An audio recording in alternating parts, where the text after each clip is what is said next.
Hello friends, welcome in my channel learn well basic. मित्र, आज आपण शिक्षक पात्रता परीक्षा अर्थात महा TETमध्ये मराठी या विषयांतर्गत 2013 ते 2024च्या पेपर 1 व पेपर 2मध्ये अलंकार या घटकावर विचारलेल्या प्रश्नांची उत्तरे स्पष्टीकरणासह पाहणार आहोत.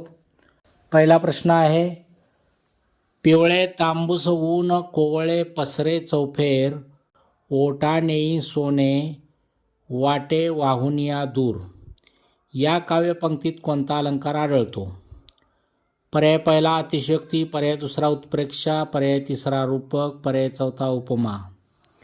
तर इथं लक्षात घ्या, उपमेय हे जणू उपमानच आहे असे जिथे वर्णिलेले असते तिथे उत्प्रेक्ष अलंकार असतो.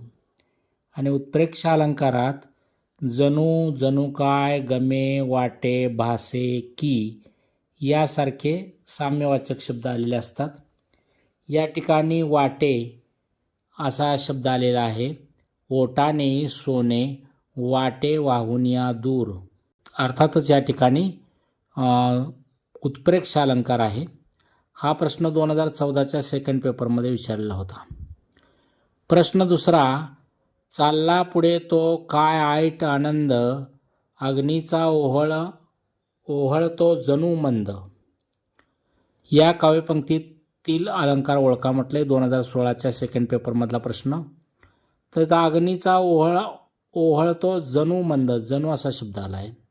या ठिकाणी उत्प्रेक्ष अलंकार आलेला आहे. पहिला पर्याय उत्प्रेक्षा. प्रश्न तिसरा, शब्दालंकार प्रकारात मोडणारा अलंकार कोणता? 2020च्या सेकंड पेपरमधला प्रश्न आहे. पर्याय दिलेत श्लेष, उपमा, उत्प्रेक्षा, भ्रांतिमान. शब्दालंकार प्रकारातले अलंकार कोणकोणते आहेत? अनुप्रास, यमक आणि श्लेष.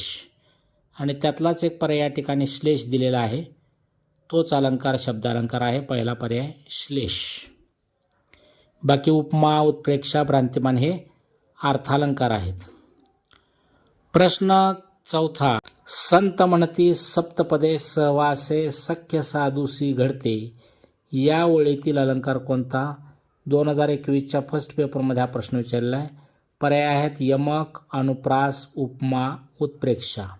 एखाद्या वाक्यात किंवा कवितेच्या चरणात एकाच अक्षराची पुनरावृत्ती होऊन त्यातील नादामुळे जेव्हा त्याला सौंदर्य प्राप्त होते त्यावेळेला अनुप्रास हा अलंकार असतो. या ओळीमध्ये स या अक्षराची पुनरावृत्ती झालेली आहे, त्याच्यामुळं इथं आलेला अलंकार कोणता आहे? अनुप्रास आहे.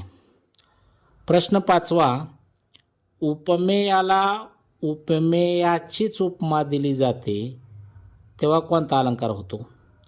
तर उपमेयाला उपमेयाचीच उपमा दिली जाते तेव्हा अनन्वय अलंकार होतो. पर्याय क्रमांक 4 येईल उत्तरेचं. 2021च्या सेकंड पेपरमध्ये हा प्रश्न विचारला होता. लहानपण देगा देवा मुंगी साखरेचा रवा हे कोणत्या अलंकाराचे उदाहरण आहे?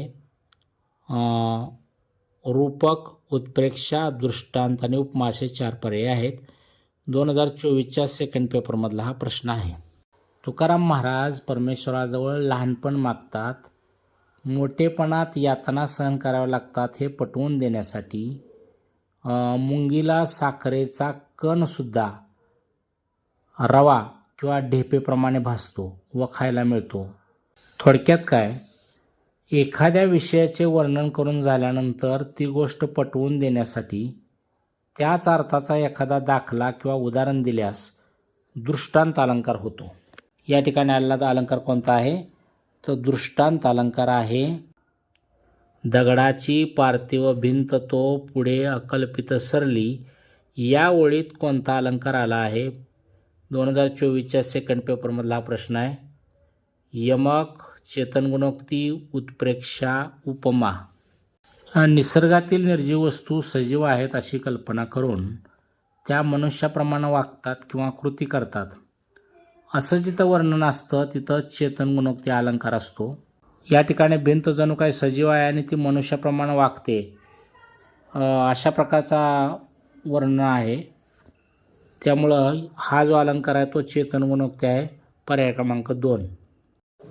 प्रश्न 8वा, कृष्णा सम पाठी राखा माझा बंधुराया, वरील ओळीतील अलंकार कोणता 2024च्या फर्स्ट पेपरमधला प्रश्न आहे. पहिला पर्याय उपमा, दुसरा अनुप्रास, तिसरा उत्प्रेक्षा आणि चौथा यमक.